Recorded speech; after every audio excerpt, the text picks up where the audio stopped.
Well, hello and welcome to the latest edition of the Ultimate Wellness Group Transformation Tuesday. Appreciate you all taking some of your time spending with us today. Had a really good show last week, and this is a follow-up to that, so I have some very good information. I wanted to complete some of the points that I was making last week and didn't get a chance to either because of questions or because I may have been just rushing through trying to get all the information out that I possibly could. So that's today's program is going to be the Estrogen Assault and What to Do Part 2. So again, thank you for spending a little time with me on your Tuesday evening, and let's get right into the show. We ask God to bring us peace of mind and an open mind so that we may gather new information and have the will and desire to use that information to improve our lives. I ask personally for the ability to remove my ego and my arrogance and to be a clear and clean vessel for your benefit. And God willing, I am giving you information that you can use in your life and will cause some positive changes. Sister Latanya, thank you for coming in. And I got something at the end to say about something Sister Latanya gave me that is going to be, I think, something that's going to be very helpful to us all. So, without any further on my part, let's get into the show. So, I just wanted to preface today's show, in that I covered a lot of information last week, and after I listened to the show, there were some things that I wanted to make sure I didn't leave out. April, thank you for coming in. And so that's why today what we're going to do is just go over some of those same points and just get into a little further discussion of what you can do to combat this estrogen assault that is occurring around us, and a lot of times it's occurring with us because of the things that we're doing. Aaliyah, thank you for coming in. So the first thing that I'm going to do is I'm going to go back to the information that I gave about the outbreak in Samoa of measles. And I want everybody to be clear with my statements. I am not trying to belittle that there are people dying in Samoa. That is not the point that I was trying to make. I said it was statistically insignificant not to belittle people, but to say that on an island with 200,000 people, the percentage of people, Zena Hayes, thank you for coming in, the percentage of people that have been sick, that have caught the measles, and the number of deaths are still in the 0.0. The number of deaths is 0.00 and then a number. And then the number of people that have actually gotten infected is 0.0 and then a number. So when you deal with medical situations, when you deal with statistical analysis, those numbers automatically deem that this situation is statistically insignificant. And so what did I mean when I said statistically insignificant? Eric, thank you for coming in. Is basically that the number of people that died and the number of people that died versus the number of people in that country, the number of people that have been infected versus the number of people that are in that country is not something where you start making a demand or you start making public policy or you start changing some things that you do on a countrywide perspective is what I mean. When you start implementing a program to combat a certain disease, it has to reach a certain proportion of people that are being affected by it before it becomes some type of public policy. So that's what I'm talking about. Now, if you notice, if we go back, well, I actually erased, I'm sorry. But if you go back and look at some of the stories from Samoa, they're talking about the number of people that have gotten infected, the number of people that have died. They're talking about how this may be an example of what needs to happen across the whole world. And so that is where we have to be very careful when we're looking at this information. When somebody takes something, Troy X, thanks for coming in. When people start taking information that doesn't have a statistic that says it needs to be something that everybody needs to be worried about, then we have to start looking at the headlines. And most of the headlines, if you notice, if you go to most of the stories about the measles outbreak in New York, and if you go to most of the stories about the measles outbreak in Samoa, the headlines and the stories are mostly about fear. It's about making you believe that you need to get immunized. And this is the reason why I continue to bring it up, because if you have an idea of why you don't want to get immunized, or if you know of something negative from immunizations, you have a right to think that way. And you should never make a decision to get immunized based on somebody pushing fear on you. They should be able to bring us scientific evidence that says that if you are a person that's not immunized and you are exposed to people with measles, that your chances of getting sick, your chances of dying, are whatever percentage is. And if you get the immunization for measles, then this will be what this does to benefit you. And there is no information out there like that. And that's the reason why I continue to talk about immunizations, because I know that as these next few years come around, the immunization schedule for children is going to go up and the immunization schedule for adults is going to go up. And we have to be able to have the confidence to say, what is the science? What is the evidence? Don't come and tell me something about the fact that because I'm not immunized that I'm going to potentially affect other people. Well, that automatically means that you, as a person who is a pro-vaccine, a person who is pro-vaccine, do you have confidence in the vaccines? And if you do have confidence in the vaccines, then all you should do is go out there and try to get people who are not vaccinated to get vaccinated. But don't worry about those of us who decide that we don't. We're putting ourselves in jeopardy if your claims are true.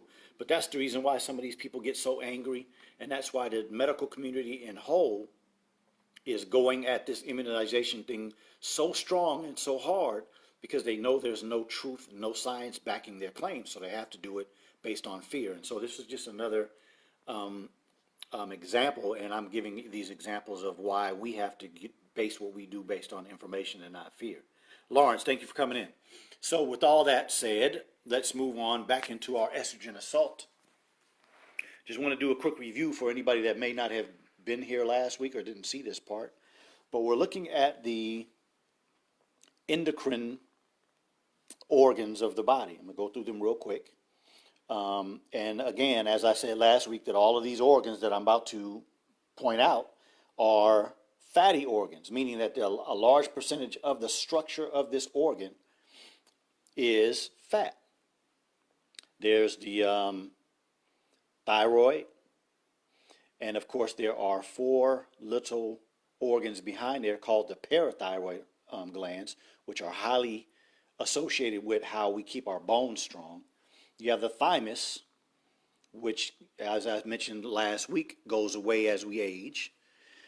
You have the pancreas gland, which sits behind the stomach. You have the adrenal gland, which sits over the kidney. In women, you have the ovaries, and then men, you have the testicles. And so when we're talking about these endocrine disruptors, that was one of the lists that we looked at last week. These chemicals, these toxins that are on this list have a tendency, Kenyon, thank you for coming in, they have a tendency to accumulate in our fatty tissues. So if a person is very overweight, if they have a real big body, a real fatty body, there's a lot of toxins in that fat tissue. But in essence, everywhere in the body where there's a lot of fat, you can start to accumulate a lot of toxins. And then again, as we said last week, the brain is mostly fat. So we're really destroying a lot of our organs when we don't know what to do about these endocrine disruptors. Now, I also believe that I need to clarify that all of these endocrine disruptors aren't just causing a problem with estrogen. Some of them are causing a problem with testosterone. But either way, if it's an endocrine disruptor, it's going to alter and cause dysfunction of your hormones, whether you're a male or a female. Zambezi, thank you for coming in. And so that's the importance for us to understand these things, whether we are male or female, whether we're older, younger, children, whatever the case may be. We have to understand where we are being exposed to these toxins and long term what these things are going to do. And then, of course, there is the the elephant in the room, I think in a lot of conversations where people are afraid to talk about it. But the question that I'm posing today, after I finish going through this and then talking about a lot of the things that we can do to avoid having these problems, is how does this affect a pregnant mother? Or how does this affect a mother who is planning on being pregnant? If she has these type of chemicals in her body and she is in the process or is pregnant, what will this do to a child? What will this do to a growing fetus in the womb when we know that the brain aspect of sexuality is produced and grown at a different time frame than the actual physical anatomy of the sex of a child? So this is definitely something that's very serious that we have to discuss. It's something very serious for all of us to take as basically an emergent situation, because a lot of us are being exposed to these type of chemicals, not only unexpectedly, but well, I should say mostly unexpectedly, but a lot of us are doing it to ourselves, as we're going to get to in a few minutes. We're talking about your soap, your toothpaste, your lotion, your hair conditioner, the things that men shave with. Some of you use these waxes on your skin. Some of you use Magic Shave. And you haven't taken the time to go into a lot of the chemicals that are in these things, haven't done your research, and so you're exposing yourself to things that have a very detrimental effect on you long term. So again, if you want to know all the specifics of what I did last week, of course, go back and check out the show. Lavette, thank you for coming in, because I went through a lot of these different organs, and I went through a lot of the individual expectations that we should have with certain of these types of chemicals, because a lot of them are grouped into certain classifications. But I just wanted to add a few things that I missed last week, and that is mostly I want to talk about in the next few minutes about smoking. And it's about smoking cigarettes, and it's about smoking marijuana. There are a lot of people who say that the weed was different 34 years ago, and yes, it was. It had a lot lower level of THC. And those of you who are keeping up with weed these days, you can get Moon Rocks and Sun Rocks, and their THC count is sometimes 80%, 90%, sometimes even 100%. And when you smoke cigarettes, you're getting nicotine, right? Now, most of us should be able to come to a pretty obvious conclusion, and that is you can find 40 ounces like Old English, Red Bull, Schlitz malt liquor, all these type of things in black communities, and you don't find those in more affluent or white neighborhoods. They're just not there. The other thing that you can find a lot in black neighborhoods is the cigarettes that black people tend to smoke, and that's the ones with a lot of menthol in them, right? And then we got these cigarillos and the cigars that a lot of our young people are taking and getting the tobacco out and putting their weed and things of that nature in it. But the point that I'm getting to is that the things that are sold in our communities typically have the higher levels of the bad things. For instance, malt liquors have a much higher level of alcohol, but it's also, malt liquors is the waste material of more expensive beer. The type of tobacco that's being put in a lot of these cigars that are found in our neighborhoods is the waste material in the chemicalized tobacco. And so the levels of nicotine are much higher than when you buy more expensive or more name brand cigarettes. And it's the same thing with this marijuana. If you look around the country, from the West Coast to the East Coast, from the South to the North, there are a lot of rappers that are associating themselves with these lines of marijuana. And these lines of marijuana are highly chemicalized. They don't know the science behind it. They're interested in it because of money. Even somebody who I respect as much as Nip Hussle. He had a line of marijuana called Marathon OG, right? It has a very high level of THC. But Nip Hussle doesn't know the chemistry behind high THC and how it affects the body. I'm sure if he knew if it had the potential to affect his people, he probably would not have been involved in it. But because he was a businessman and he was looking to improve himself so he could improve others, he did it. Not knocking him. I'm just talking about the truth of what's happening around this country. A lot of rappers, and I don't have to go and mention a bunch of people's names. That wasn't any shade towards Nip Hussle, but I don't need to mention a lot of rappers' names. But I hope at some point that they understand what it is that they are being involved with, and that is this high THC weed that they're promoting with their names. Now, why is that important? Because of two reasons. Number one, THC and nicotine both have natural receptors in our human body. Last week I talked about upregulation and downregulation of receptors in our body. So if you don't have a lot of knowledge on that, go back and check it out. But we have receptors in the brain and all of these organs that I mentioned. And again, all of these organs are fatty organs.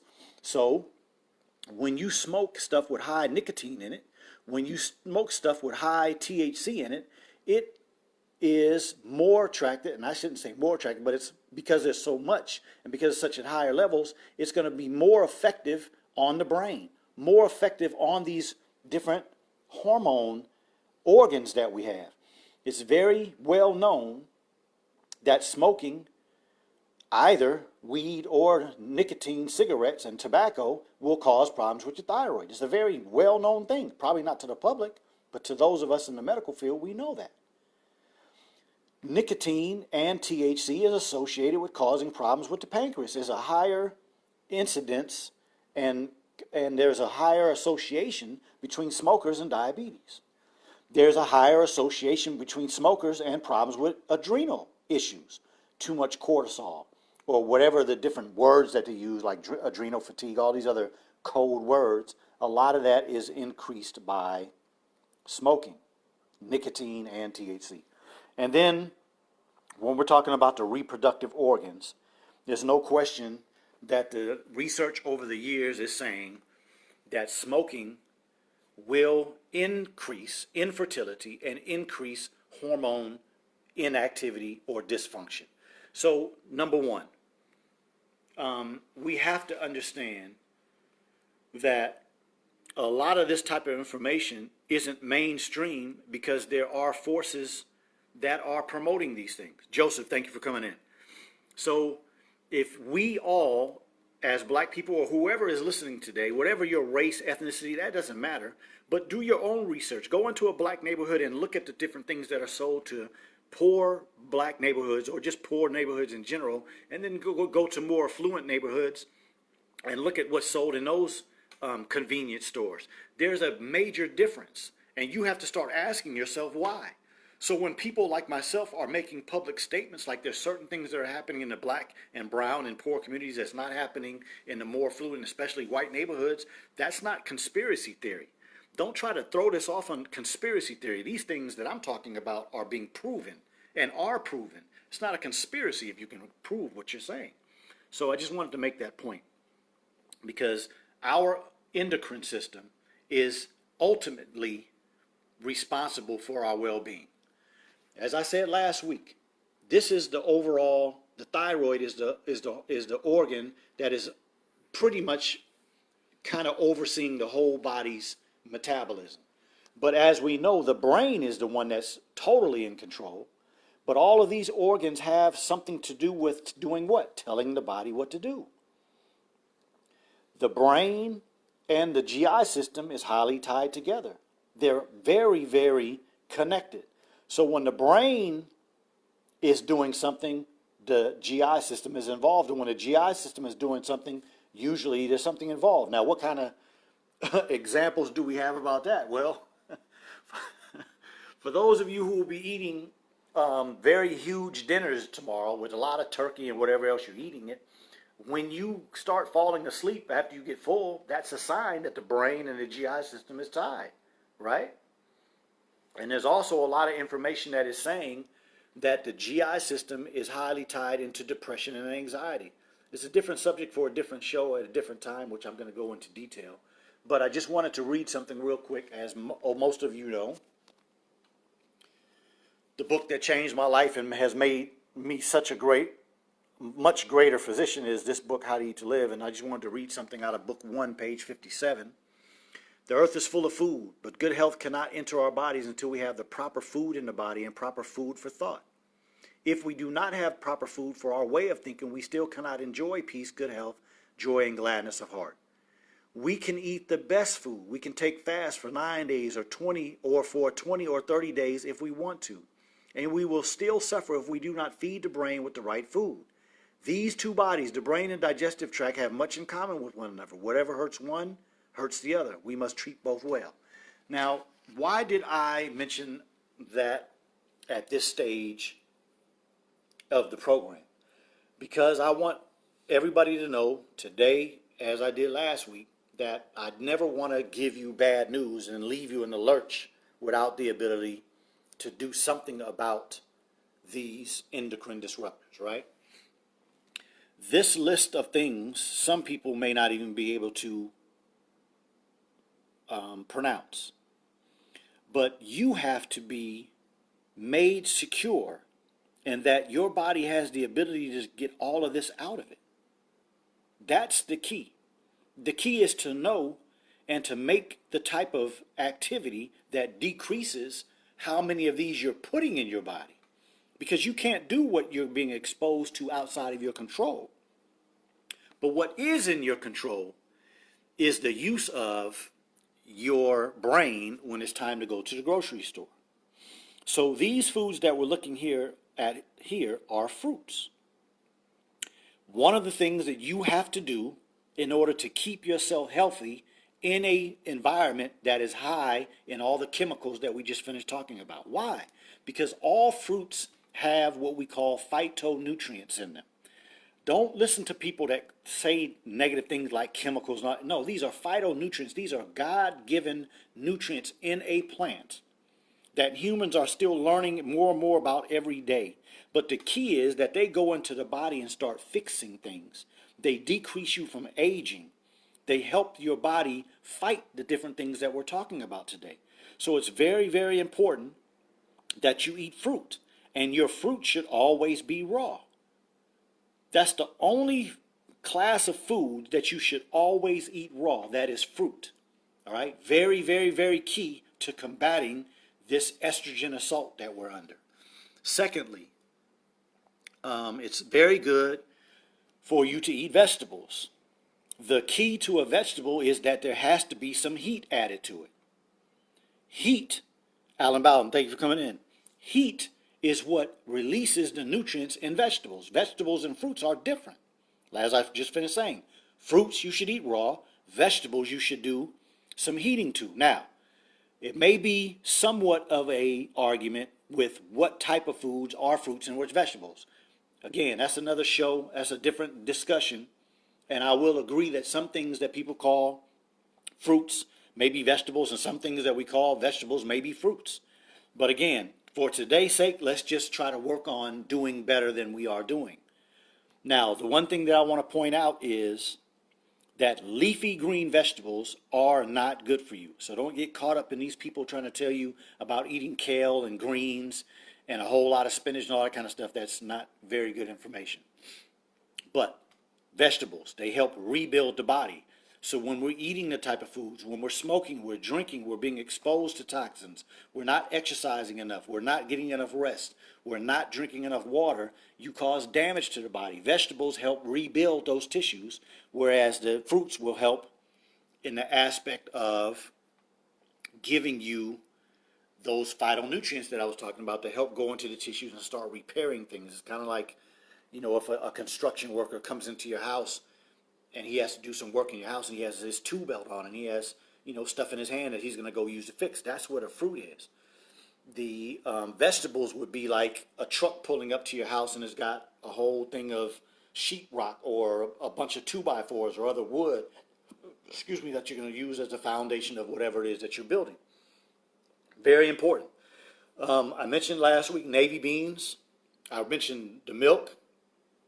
So again, I've done shows on the science of eating, and I've done a show on milk. So, you get a chance, go back and check those out if you want the specifics on that. The other thing that I didn't mention, that I forgot to mention last week, was avocados. Avocado is a very, very good food to help put the type of foods in our body that is associated with fat. Avocado is a fatty food, but it has a lot of good nutrients in it. And it's very easy to digest. And so there is information out there in the internet world that says that avocados are too much fat and they could be bad for your health. Now listen to that garbage. Avocados come straight from God. It's one of the best foods that you can put in your body. So when you are trying to take care of your body correctly, when you are trying to make sure that you are doing something to combat this estrogen assault that we are inundated with every day when we walk out of our homes, you have to include avocado as part of your eating, okay? And I want to make this point very clear. I don't care what your salary is, how much money you make, you have to directly prioritize eating organic food. Because on these lists of endocrine disruptors, we have herbicides, pesticides, insecticides, and fungicides. All things that are associated with food that's not organic. So when you go to the grocery store and you look at the apples, or you look at the oranges, or you look at the broccoli, or you look at whatever the type of food is that you're looking at, and it looks nice to you, it's shiny because it has the wax on it, you can't trust that. So instead of going to the grocery store and buying the food that you think is going to get you good, you have to go and make sure you know what you're getting is good. So understand and learn about the codes that are on these foods and make sure you're getting organic food, because if we are getting, and again, we can't trust everybody, but we have to do our research in the area and in the region of the country that we live in. Where's the best of food? Go get that best of food. Make sure that it's organic, because automatically by eating organic food, you're eliminating some of the endocrine disruptors coming into your body. Okay, so organic food is extremely, extremely important because you are that worthy of that. So prioritize your life, prioritize your finances so that you can get organic food. It's very important, okay? Secondly, one of the areas where we get a lot of these endocrine disruptors in our systems, triclosan, phthalates, the parabens, the phenols,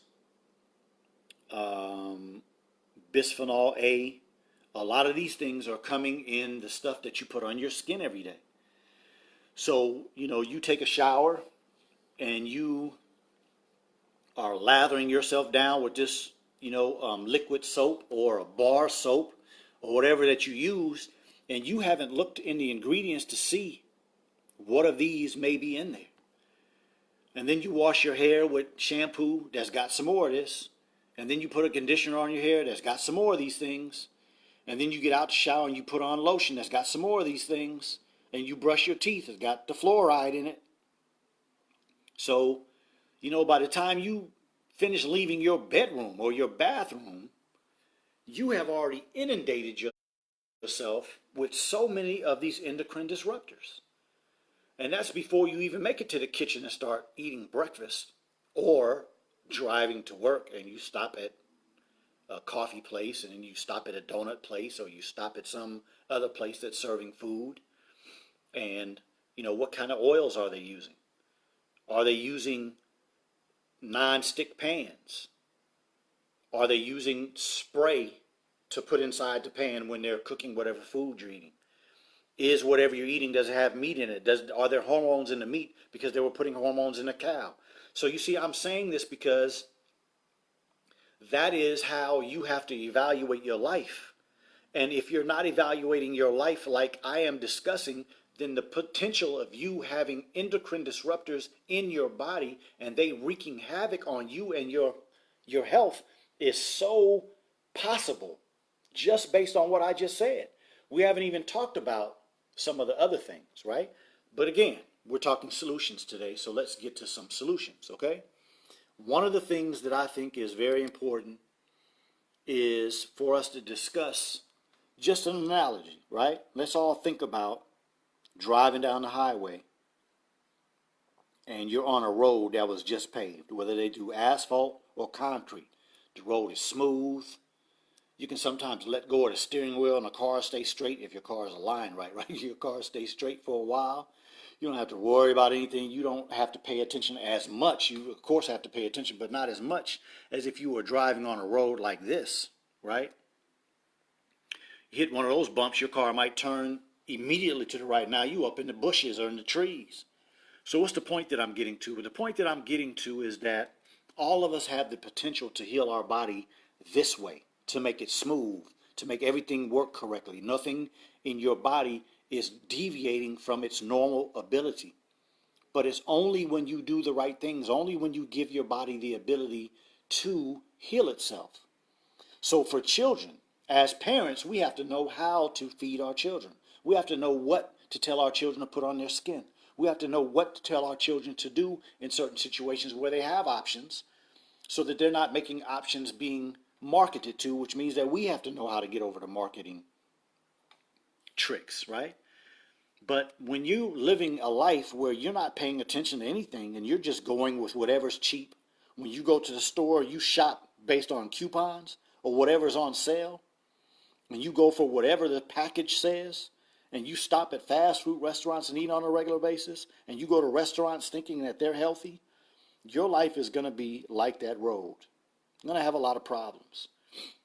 And so that's the key of having this discussion, is to give you the type of ammunition that you need, right? And so when it comes to putting things on your skin, I'm not telling you all to use shea butter, but shea butter is definitely something that comes from nature. It comes from that nut right there, the shea nut. And then they break that stuff down into that butter that we put on our skin. And it has some healing potential. It will go on your body and then go into your body and actually help heal some things, right? Such as aloe vera will do. Very easy plant to grow. It's very difficult to kill an aloe vera plant. A lot of people don't do anything with their aloe vera plant. Just put it in a pot and put it out in the front of their house. And they continue to grow. So most of us, all of us, should get an aloe vera plant and put it around the house. Because if you have something going on with your skin and you break a piece of that, you're not going to be messing with your endocrine system with an aloe vera plant. You'll be solving the problem. I hope that makes sense. Because it's very important for us to know that the type of things that have all of those toxins and poisons that we're talking about are usually going to be man-made things, right? And so I want us to be very careful. When I say shea butter, I'm talking about pure shea butter. When I'm talking about aloe vera, I'm talking about aloe vera the plant. I'm not talking about going to the store and you see some lotion from Jergens that says aloe vera on the front. That's a trick. That's a marketing trick because they know the power and the healing capacity of aloe vera. But if you look in the ingredients, there may be aloe vera in there in the 15th or 16th ingredient. But what's in the first 5 or 6 ingredients, first 10, 12 ingredients, are these things that we're discussing staying away from. So don't fall into the tricks. Shea butter, aloe vera, coconut oil. All of these words are being put on the front of these packages, but when you go and you start reading the ingredients, you see all these type of things. Don't fall into these tricks. Okay? We have to be able to make the right decisions in order to make sure that we are fighting this estrogen assault. But it's a conscious decision every day. Anything that I'm going to buy, pull up that ingredient list, look at it. If there's something you can't pronounce, put it in this little computer you walk around with every day and do a research. Just do a little research on it. You might not have to understand all the information, but you'll know when it starts talking about the warnings and the potential things that can do bad for you, that that's something that you got to pull away from. Okay? So, the other thing that I wanted to discuss are the type of oils that we cook with. Because, you know, a lot of the food that's out here in public, things that you can buy that other people make for you, they're going to use the cheapest oils. They're going to use the oils that they can buy in bulk and it doesn't cost them much, right? And most of these packaged foods, all this foods that you buy in boxes and bags and plastic wrappers, the chips and all this kind of stuff, Those are hydrogenated oils. And most of the time it's going to be soybean oil or it's going to be canola oil. Both horrible for the body. So some of the oils that we may need to start thinking about cooking with and using differently are flaxseed oil, avocado oil, olive oil, and safflower oil. Those are better oils. All of those oils have some benefit that you'll get from them. Because as I said earlier, we're looking at a system where we're talking about all of these organs are fatty organs, right? And so when you eat foods that have fat in them, or you eat foods that are oily, those oily substances are absorbed in the body differently than water-soluble substances. And they're packaged and sent differently. So when you eat something that's oil-based, you eat something that's fat-based, it's going to wind up in these organs faster and more than organs that are water-soluble. And so it's very important that we're eating the type of oils that doesn't add to the estrogen effect, but actually is combating the estrogen effect. Walia Muhammad, thank you for coming in. What about grapeseed oil? Is that good to use? Actually, I am in the process of doing some research on grapeseed oil because, excellent question, first of all. Secondly, here is how the man that you are listening to thinks. See, we always have to try to figure out what is behind, what's the motive of certain things. So grapeseed oil is an oil that's made from the crushing of grapes. But the question is, why is it that when you go to the grocery store, there are always seedless grapes? It's very difficult to even find seeded grapes these days. So are these grape companies growing grapes with seeds in them and then taking the seeds out and making grapeseed oil? That would seem to me like it's very, very counterproductive, because that to grow seeded grapes and then take the seeds out of the grapes to make grapeseed oil would seem more expensive to me than just growing the grapes and then doing whatever you do with them, like if you're making grape juice or making wine, and then you take the seeds out in that process and make it. So I don't really know. I have to do more research, but I'm wary of grapeseed oil. From my research, yes, grapeseed oil is supposed to have more nutrients, but that's obvious because it's coming from a grape. But my concern is that with the grape industry and the way that I've researched it over the years, I'm kind of wary of grapeseed oil. So, Walia, thank you for the question. It is a question that I am trying to do some research and get an honest answer. And the honest truth is that you're listening to a man who continues to try to learn. I learn from you all, the things that you say, the questions that you ask, that make me have to go do more research. But also just in general, I never want to be the type of person that's giving information that's going to cause you some problems later on in your life. I don't want to be him. And so I honestly can't say that I suggest grapeseed oil at this point. I'm going to have to do more research. I'm going to have to continue my research until I come up with an acceptable answer. The honest answer that I would say to you is the four that I mentioned are the ones that are in my kitchen. I don't have any grapeseed oil in my kitchen because of the fact that I'm not necessarily that confident in that when I buy grapeseed oil, I'm buying something that is as good as they say it is, because of those reasons that I mentioned. So again, thank you for the wonderful question. Okay, so I think I've covered quite a few things, but I want to also cover something that many of us don't think about when it comes to taking care of our health. Many of us don't even consider an aspect of health, and that is that what that man is doing right there. Sleep. I have done a program on sleep. I've done a program on the aspects of sleep, from what is occurring in the different modes of sleep, like, stage 1, stage 2, all those type of things, but also just what it represents in general. And then the aspect of those who are not sleeping at night, but they work the night shift and so are sleeping during the day, where those things are abnormal. All of that is abnormal. Yes, Wally, I can mention the oils again. The ones that I suggest are, flaxseed, and I don't think you can do a lot cooking with flaxseed, but flaxseed can go in, like, if you're making your own salad dressing, or if you just put like olive oil and vinegar on your salad, you can use flaxseed oil. Flaxseed, olive oil, avocado oil, and safflower oil are the oils that my wife and I use when we cook. And so those are the ones that I suggest, because the research that I've done is that those are all good oils. Of course, you have to find these oils in dark bottles, either green or brown bottles, and you should always keep them in a dark place. So keep them in the cabinet, not out in the cabinet, because light and sunlight and heat can cause them to go rancid. And once they go rancid, they're very bad for your body. The way we just finished talking about these good oils and how they go into the fatty areas of the body, if they go rancid, they're going to go into those areas as well, but they'll be causing damage rather than doing something positive. Okay, so thank you for the question. I really appreciate it. Back to this though, sleep. So I've done a couple of shows about, well, I've done a show about sleep. And the thing that a lot of us don't really understand about sleep is that sleep is profoundly important on mental health, because everything that you go through every day is being absorbed into this brain. It's being in the brain in a place of storage.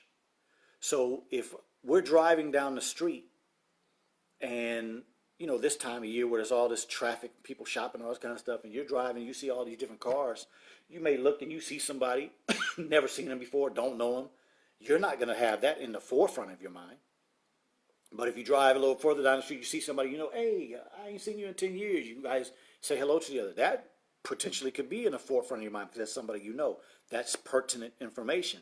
We store everything that we get through our senses, the eye, the nose, the mouth, the hands, all of these senses, we permanently put into a memory bank.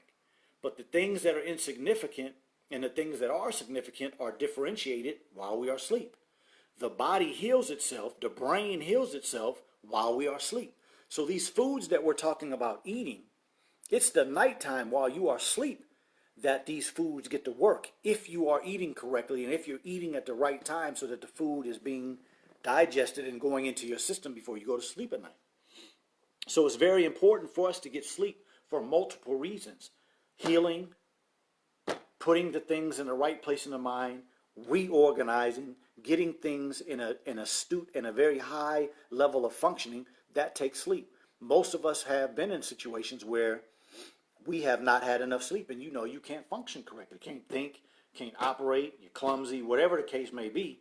But we all have had those situations where we know that lack of sleep has caused us not to be our best.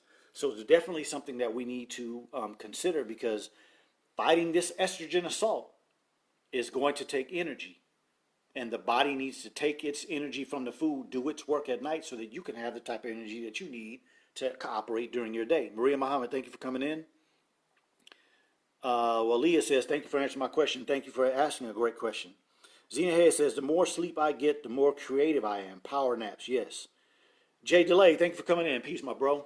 Yes, now, that's very important what you say, Zena, because there are countries in other parts of the world, like Sweden and France, I know for sure, have been doing research on sleep and work for at least the last 10 years. And a lot of these companies are allowing employees to break in the middle of the day, take a nap, and then come back. And they're finding that that's exactly what's happening, is that they're more creative, they are better at problem solving when they get an opportunity to take a nap during the day. And so that's important information. Why? Because we're in such a drive hard type of world where when you get a job, you feel like you're so under pressure to get all these things done. But what they're doing over there is they're noticing that when a person sits like in a sedentary position like we do here in America for long periods of time, you start to get drained because your body doesn't feel normal. You start getting aches for sitting in the same position. Things start to bother you. What they're doing over there is they're having people come in the morning, sit down for a certain amount of time, and then they have these areas where you could stand up and work on your computer, and then they'll have meetings where they're actually walking while they're talking. So they're starting to do a lot of things in other parts of the world that make a lot of sense in keeping people in the ability to be most effective. And that's, in essence, what the Ultimate Wellness Group is about. When you all come here, that's what I'm trying to give you, news that you can use so that you can make yourself more effective. And in a world that's attacking us, you see, we can't say that type of a statement and remove that from the people that are doing this. See, if I develop a product, which I'm in the development stage right now of a skin product, I'm doing a hair regrowth product, and I'm doing just some general skincare products for people after they go to their barber, after people get their eyebrows done. I'm doing all of that. And in my research, what am I doing? I'm trying to find things that are good for the skin, good for nutritional, and all these type of things, so that whatever you put on your skin, you can put it in your mouth. So, I mean, I know this may sound crazy to some of you all, but after you finish wiping something on your skin, you could literally put it in your mouth and it won't cause you any problems. That's the type of research that I'm doing, because that's the type of product that I want to produce. But if that's not what's going on out here, then that means somebody is responsible for being the culprit of putting all of these type of things in your body every day. But ultimately, whose fault is it? Because somebody can produce these type of products with all these chemicals. I would never buy them. When I go to the store, I look at the ingredients. When I buy things online, I investigate what's in them. And if they have these type of products in them, I don't buy them. I go and find something different. And so that's why I'm doing this program, because I want you all to do the same thing. Why? Because this system is ultimately important, paramountly important to your long-term health. And if you are not doing the things that it takes to take care of that primarily, but then all of these other systems, you're going to start deteriorating. And you're going to look like some of the people that you may be seeing tomorrow. I mean, those of us who don't celebrate Christmas or don't celebrate the holidays, that's fine and dandy. But when you go around your family members, you're still looking at the reality of what you know, unless you've decided to take information and start doing something differently. I was talking this weekend, and I was saying that my father died in his 80s. And I just finished burying his sister's only daughter. And my aunt, who I'm talking about, the aunt of my cousin, is in a wheelchair now. So if those are the people that were my influences, if those are the people who taught me what are the right foods to eat, and this is what you use on your skin, and this is what you put on after you shave, and this is what you use for shampoo, if I'm getting information from people that are now moving around on walkers and pushing themselves in wheelchairs or dead, then obviously I need some new information. And so I'm asking everybody that's listening, first of all, share the show, please. And secondly, decide what we're going to do to use this information to exact a change in our life. Because, that's why I'm doing this. I really would hope that it's affecting you all in a way that could help you improve and do something different. Lawrence, thank you for the compliment. William says, what canyons helps the mental diseases? Brother William, please tell me what you mean by that, because I'm not sure. Shirley, thank you for coming in. Will you have a workshop at Savior's Day? I'm not sure. I don't think so. Alita, Champagne, thank you for coming in. Lawrence, much appreciate the knowledge and teaching, bro. My 17-year-old son told me to tell you. Oh, well, thank you. Praise the God we serve. You got a 7-year-old checking me out. He's going to be way ahead of us. So thank you, thank you.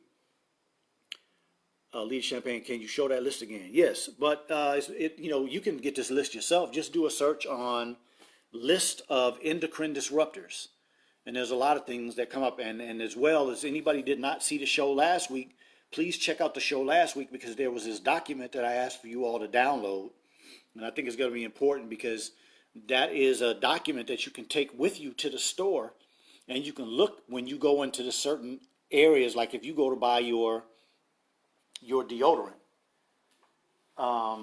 Where is my pen? Find my pen. But anyway, the point that I'm getting to is that when you go to the store and you want to buy some deodorant, first thing is you make sure that it's not an antiperspirant, because you're supposed to sweat under your arms.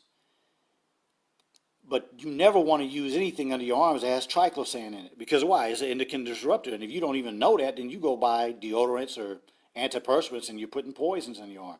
Parabens in a lot of the deodorants, right? And once you finish there, then you start going to the toothpaste. You want to make sure you never put anything in your mouth that has fluoride in it. Has not served us any purpose other than to poison us, right? And then again, I mentioned herbicides, pesticides, insecticides, and fungicides. Eat organic foods. You're worthy of it. And a lot of these other things. That's what you need to do. You need to get this list or get that document that I suggested that you download last week. Take it into the grocery store with you. Take it when you go to the place to get your shea butter or whatever else you're going to put on your skin. It's always best to stick with plant-based products. So shea butter I suggest for the skin. You can use black castor oil for your skin.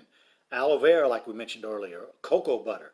As long as they're coming from the natural sources and not a chemical-based a chemical-based product where they're putting all this other madness with it. So be very diligent. Get the information and then start applying it. Okay, so William, you said what foods? What foods helps the mental diseases? That's an excellent question. I think I'm going to do a whole show based on that. Based on the excerpt from How to Eat to Live that I read earlier about the brain and the GI system being tied together. You take care of one, you take care of the other, and vice versa. I just finished reading this article the last couple of days that was talking about gut health and the brain. And so these people are saying things like this new information and this innovative science that is linking the foods that we eat and the things that we do that affect the brain, affect the GI system, and vice versa. Well, the Honorable Elijah Muhammad wrote these books, How to Eat to Live. These are compilations of articles that he wrote starting in the 30s. And so, no, this is not new information. It's just that the people that have the stewardship of making sure we follow that teaching and make it apparent for the public what it will do need to step up our game. And so that's what I'm trying to do, is step up my How to Eat to Live game. But Brother William, I thank you for the question. We're going to do a whole program on that probably coming up in the next couple of weeks. So please stay tuned. But a great question. Levette says, oh, thank you, Sister Levette. And Brother Charles, y'all watching. I appreciate y'all tuning in. So any other questions, y'all let me know. I think I'm pretty much wrapped up for today. I want to make sure I got all my things. So yes, last one. I did forget this. Those of you who live in Houston, I don't know if you noticed, but today there were no chemtrails. I mean, I looked in every direction, and today is the type of day where I try to make myself get outside and get some fresh air. Why? Because the majority of the days of the year, you'll see these planes driving by, and you'll see these white lines coming behind them, right? Like this one here. And then later on in the day, you see that. And then later in the afternoon or evening, that's the way it looks. Well, that's what a real cloud looks like.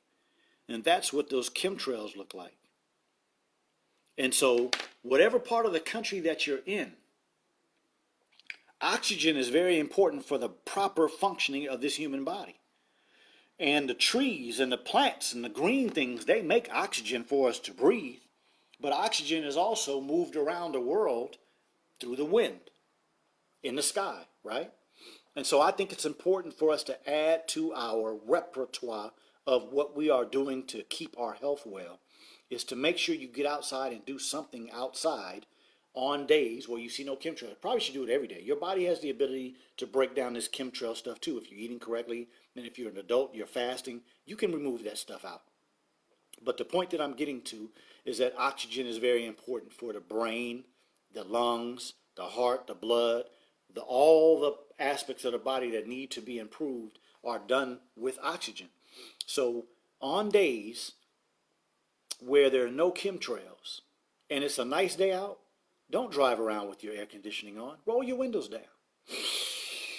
Breathe in that good air that God put out there for you.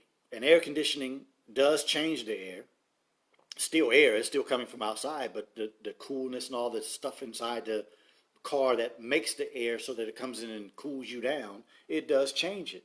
It's different than the air when you're trying to breathe straight from that air. So I just want to mention that, because I was driving around today. I'm just kind of looking at the other cars. It was like, I think 67, 68 degrees here in Houston today. Sun was out, sky was clear, but 99% of the cars that I passed by had their windows up and the air on. And it's out of habit. I'm sure most of them didn't even think about it. They just get in the car, the air's already on, the window's up, and that's what they get in and do. So I want you all, if you think that the information I'm giving is worth something, start checking yourself every day. Don't do that habitual type stuff. Think up through all of your daily activities. Think through when you get up in the morning what you're going to do first and what you're going to do second and what's going to be third and how you're going to process yourself through your day. It's very important. I think some of you have heard me say before, where I live right now is kind of in the central aspect of Houston. I never drive home the same way every day. Even if I'm coming from the same place every day, some aspect of my trip is going to be different so that I can always keep my conscious mind in front of everything that I do. And so I'm suggesting that we do the same thing, because if you do that, then you'll start asking yourself, what's in my lotion? What's in my soap? What's in this stuff that I'm using to clean my house? It's not something to make us so afraid and so paranoid that we don't want to live anymore. No, it's just about decreasing everything that's within your power. Because when you walk outside and you see a chemtrail, you don't need to panic. You just need to say to yourself, I got to make sure I'm eating correctly, making sure I'm getting my fruits, making sure I'm getting my bean soup, making sure I'm exercising, making sure I'm fasting, making sure when I exercise I get my sweat up. So that may mean you need to do some exercise outside instead of inside of a gym in an air conditioning environment. It's up to you, but that's what I do. I exercise outside so I can sweat and get some of those toxins out of me. So there are things that we can do every day to detoxify. There are things that we can do every day to improve our ability to fight all of these things that people are deciding to do. Whether it's to save money or it's literally to try to kill us, either way, we don't have to worry about it. Just keep your mind on the things that I'm suggesting, and I think that you will be in better shape. Latoya Monique, thank you for coming in. You say, when and what time does your show air? I'm doing Tuesdays at 7 p.m. It's called the Ultimate Wellness Group Transformation Tuesday, and I know there were times where I was doing them on Saturday because my schedule was kind of crazy, but I'm back on Tuesdays now, so it's Tuesday at 7 p.m. I am attempting to get back to every Tuesday. The reason why I did last Tuesday and this Tuesday because I wanted to follow up with last week's show. I didn't finish the information, but I'm trying to get my schedule back to a point where I'm doing them every Tuesday. So thank you, Sister Latoya, for that question. Well, Leah says, last week you mentioned about PMS and menopause being a result of using and eating endocrine blockers. By changing our diet to the way you are advising and exercising, will that reverse those ailments? Well, let me clarify first. I said that PMS and menopause were not normal aspects of life. There are indigenous societies that I have researched in other parts of the world where people have never heard of PMS. People have never heard of menopause. People have never heard of acne. People have never heard of fibroids, because their environments are more clean. They eat and exist, and their culture is based in the reality of what's endemic in their society. Excuse me. So yes, endocrine disruptors may play a part in that.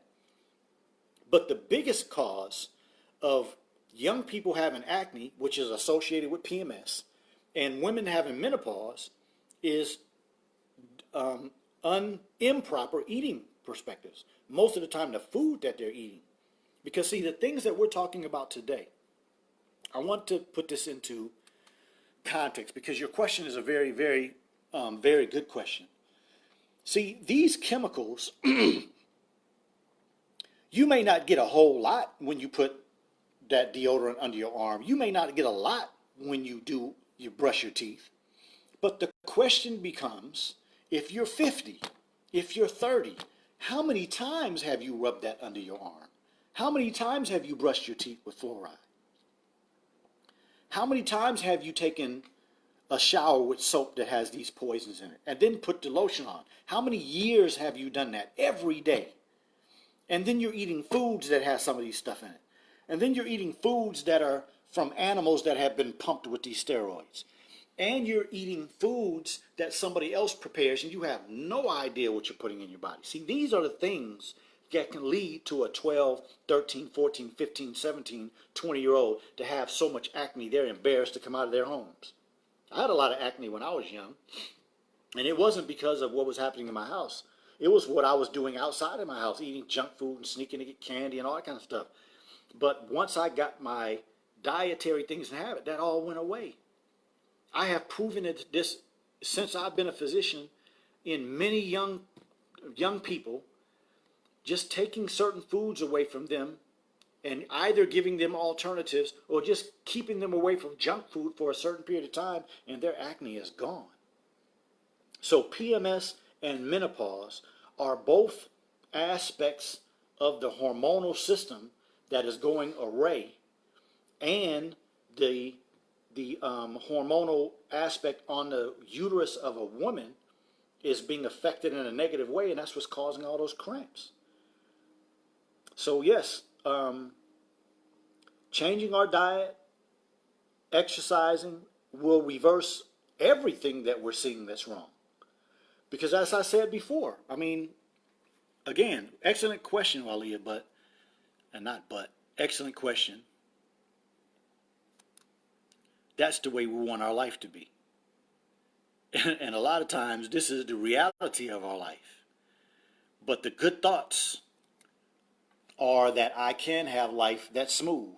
Good thoughts are that I can have life that has no future where I'm going to be sick. No future where I have to rely on a hospital. No future where I have to depend on somebody giving me prescription medications.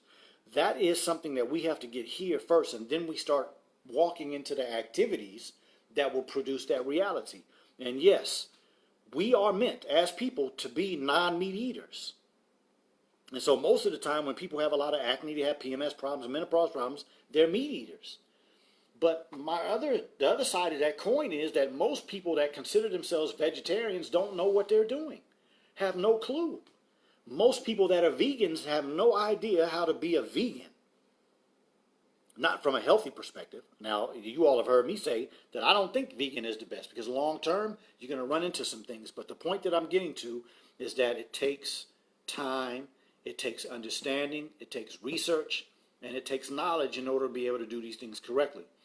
With that being said, yes, ma'am, the right type of exercise, the right type of drinking water, the right way to hydrate yourself, understanding where your nutrients can come from, and the correct sleep will have you disease-free for as long as you live.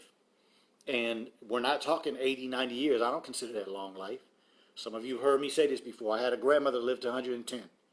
No question in my mind that if my family had listened to me and we had worked together like I wanted to, she'd still be alive today.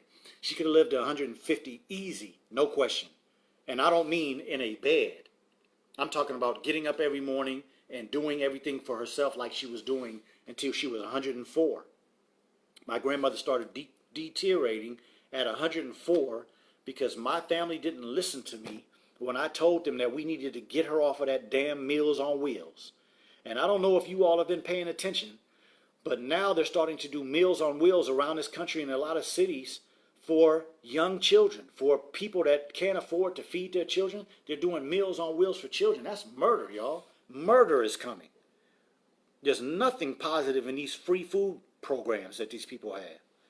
We have to be very wary when people bring us free things, because we have been the victims of a lot of philanthropy that was a whole damn lie. Get me off on another subject, but excellent question. Excellent show and information. Thank you, man. Denise says, can you do a show on how to properly be a vegetarian? Absolutely. But I tell you what I will say first is that if we're going to do a show like that, I would like it to be mostly question-based, because I've done a show already on the science of eating. And I think I went through everything that I think is the way that you can formulate a vegetarian lifestyle that will give you the ultimate health that you can get, as long as you're doing the correct things and, of course, doing the other things that we always talk about. But yes, I can definitely go back. If you all think that'll help, y'all let me know in the questions. We can go back and we can do a science of eating. I did science of eating 1 and 2, but if I need to go back and review some of those things and need to answer you all's questions, I can definitely do that because it's very true. I'm just being honest with you all. I have been, since I made my transition into the type of medicine that I practice now, I have literally been probably close to 100 people's homes across this country. And a lot of them make the statement when I first meet them or when I first come in their house that they believe that they're doing the right thing. And when I finish with their kitchen, when I finish with their cupboard, when I finish with their refrigerator, usually there are 2 or 3 big old trash bags full of stuff, and there's barely anything left in their house. And I don't mean 1, 2, or 3. I'm talking about of the almost 100 people that I've been to, probably 95% of them have no idea how to be the correct vegetarian, have no idea how to bring the right oils and spices and things in their house. This is not a put down of anybody. This is just telling you that my journey for 15 years of understanding how to apply How to Eat to Live. It's one thing to be able to read the book and say we believe and say that it's some good information and say I followed it and it's such, such, such, such. All of the testimonies that you all heard last month. But there's a different reality of taking that book and going to the grocery store with that in your mind, and then going into your cupboard and going into your refrigerator and going to the stove, and then it winding up on the plate that you sit and you eat from, or the bowl that you eat from. It's a science to that. And I believe that's what God has blessed me to do. And I believe that's what God is blessing me to come on here and try to explain and help people understand, because what I see in the career that I chose is not acceptable. And that's the reason why I'm doing the things that I'm doing, because I would rather see you all be healthy rather than to be at the wits of somebody else's money scheme. All right, so it's pretty much time to end the show. I thank you all for coming in. Let me see. Shaniqua says a review would be great. So Shaniqua, tell me real quick if you're talking about the science of eating. Raphael and Larisha, thank you for coming. You said, can we talk about doing a new milk fast while breastfeeding? Can we talk about doing a raw milk fast while breastfeeding? Yeah, we can talk about that. As a matter of fact, we'll talk about that on that same show. Maria says, what's the best way to meal plan coming to North Carolina? Okay. Yeah, I am supposed to be coming up to North Carolina to help with this. And by the way, for all of you that are still on, I mean, this is what I do. I can come to your city. I can speak. I can come and we can do grocery store tours. We can do, with my wife, of course, do some cooking thing. Not a show, but I mean some cooking exhibition, like showing how to prepare things in a very healthy way. She makes all of the salad dressings we eat. She makes them, teaches me how to make them sometimes. But my point is that if whatever city you live in, you know, get some people together. Have me come and speak. Have me come and do a grocery store tour. Sit down in person and get as many people as you can. Let's do these type of things. These are the type of things that I'm available for, and it's what I do. Shaniqua says, what is the best oil to use? To me, olive oil, flaxseed oil, avocado oil, and safflower oil are the best. Latoya, are the shows archived? So where can I find them? Yes, Latoya, my shows are all on Facebook, but I also put them all on YouTube as well. I'm a little behind, but within the next week or two, I'll have all of my shows on YouTube. I just have a few to have to download. So yes, the Science of Eating. We'll be doing that. So I'm going to tell you all right now, continue to check.